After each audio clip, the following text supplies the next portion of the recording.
What's up, guys? Welcome back to another episode of the mini series on NFTs by NMBD. Today, guys, we kind of want to wrap up everything that we discussed, all the points which were brought up by the amazing people who agreed to do the interviews with us, and kind of sum up this deep dive that we've done over the past 2 weeks on exactly what NFTs are, what they mean to each individual, how you can get involved, etc. So I think the first thing, which I definitely found out, and I think Tarek, you feel the same way about it, is that NFTs are basically a new asset class, like any other asset class, except they're digital.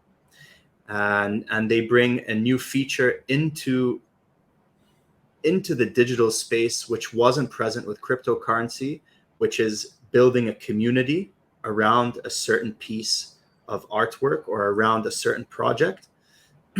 And at the end of the day, has all the features like any other market that you're going to trade in, where there's an asset. There's a market, there's a marketplace, there's liquidity, there's buyers, there's sellers, and there's people who are actually creating the asset or creating the project.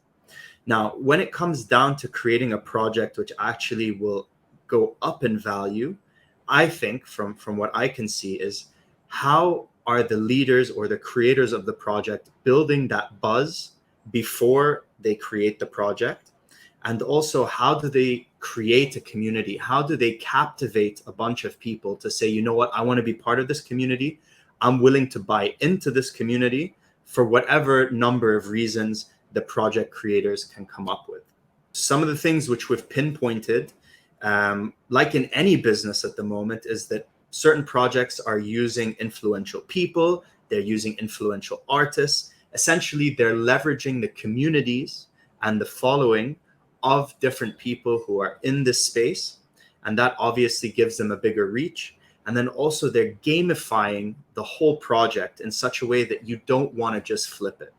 Like anything in any market, if you're buying something and flipping it straight away, obviously the price is going to go down. If you're buying and holding because you foresee that there's going to be value in the future, obviously the price becomes more stable and there's less chance of price just crashing. And we've seen that in major blue chip projects. If you go onto their OpenSea and you look at the activity, there's not trading every 1 minute, every 2 minutes, every 1 hour. No, it's very, very rare that a trade takes place. And that brings stability and a price which can actually go up and therefore a valuable project. I mean, with this, if you look at Board 8 Yacht Club, obviously a lot of people are priced out of the market, right? So trades naturally will happen a lot less frequently. I think the Sure. other thing that we have learned from doing this mini series is how important Twitter and Discord are. All the Oh, for participants sure. that they went on Twitter first and then Discord and used tools like Rarity Tools, IC.tools to familiarize themselves with the project. And that's really important that people research and understand the projects. Who are the people behind it? What's the community like? What influential people surround themselves with it. I think that was a big learning curve for us as well. And there's just such a similarity in investing in a business. At the end of the day, the project is almost kind of like a mini business. Yeah. It's just a form of business which we have not necessarily interacted with yet. But with the amount of people on the Discord groups talking every single day and getting involved with each other, I really do see that it's something that's going to be huge. Yeah. The other thing that I want to talk about is obviously probably 90+% of people are in it for the money at the moment. Yeah. For It's sure. rare to see someone that are true collectors. And if you get into NFTs trying to make money, you have to understand a few basic kind of concepts, just like trading any other asset class. And if you're someone that joined crypto in the last kind of crypto or meme stock trading in the last kind of 2 years, you'll love NFTs. There's a lot of volatility in there. And, so it's very similar dynamics. So There's a lot if of you're trading, volatility that, yeah, go ahead. Go ahead. if you're trading NFTs, you have to know where the hype is and you have to follow the hype and time it properly, right? Because if you're getting in when the hype has already happened, you may get in at the top and then get absolutely burned. So you have to be aware of this and try, we heard a lot of people talk about getting in on the mint. You can get whitelisted, you can get into NFT projects before they are publicly available and actually knowing what you're going to get for it, right? There's so many different ways of getting in, but if you don't time it properly, you could really pay the price for it. So that's a really important concept to take away. So the other And I thing think is, that's the same in every single asset that you're trading, right? It's just that this is really, really fast paced.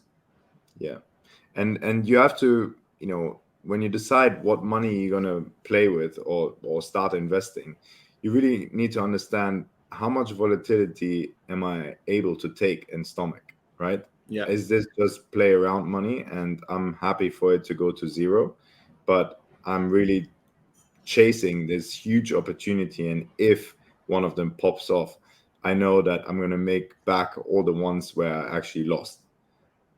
That And is I think something that you Lee, need to figure out in advance.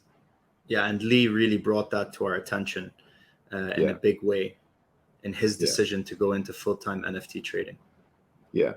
So let's highlight the points that you have taken away from this mini series. What did you learn? And I'll share mine as well. I mean, for me, I really figured out that I am not somebody who just wants to flip an asset all the time. I'm really bad at it. I'm not good at trading at all. Well, not yet, even though I still am determined. I'm not going to say that I've given up, but there's just too much stress and my emotions all over the place and I can't deal with it. So I really feel that I'm a long-term view holder. I want to buy into blue chip projects and hold on to them for the long run. So I want to believe in the team. I want to see that there's a lot of engagement in the community on Discord, a lot of engagement on Twitter, and I want to see that there's a plan.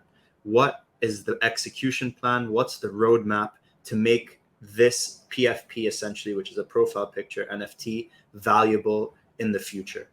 I also completely understand the digital flex of it, and I think that I was really, really like blown away with the idea of why would you want to wear an expensive watch, for example, if you could wear an Apple Watch with your NFT, which is worth like 10 times what a normal watch is.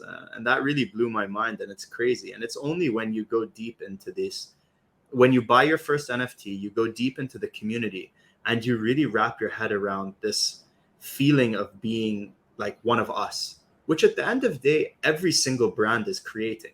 When you choose to wear a brand or associate your name or yourself with a brand, you're saying, okay, I'm one of you, and that just comes out on such like a deep level in the NFT space. And I found it Bro, fascinating.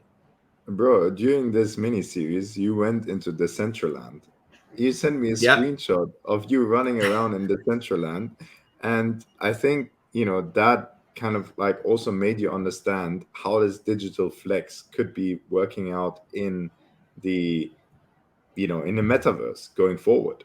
And that is 100%. something that is a concept that I still struggle to understand.